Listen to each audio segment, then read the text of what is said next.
ఒక చిన్న మాట వింటారా?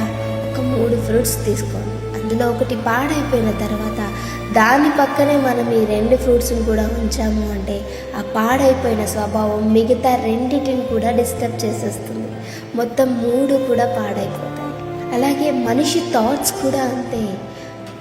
అక్కడ నీకు నచ్చలేని థింగ్ ఒకటి జరుగుతుంది అని దాన్ని తీసి పక్కన పెట్టావంటే మిగతా మనిషి మొత్తం బంగారం. నీకు అర్థం కావట్లేదు. నీకు ఏ జోనర్లో అయితే మనిషి నచ్చలేదో దాన్ని తీసి పక్కన పెట్టావంటే మిగతా మనిషి అంతా మంచిగా ఉన్నట్టే.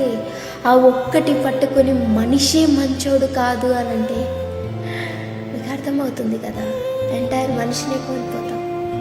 పాడైపోయిన దాన్ని తీసి పక్కన పెట్టావంటే మిగతా 2 ఎలా అయితే ఫ్రెష్గా తినడానికి యూజ్ అవుతాయో పర్సన్ కూడా అంతే.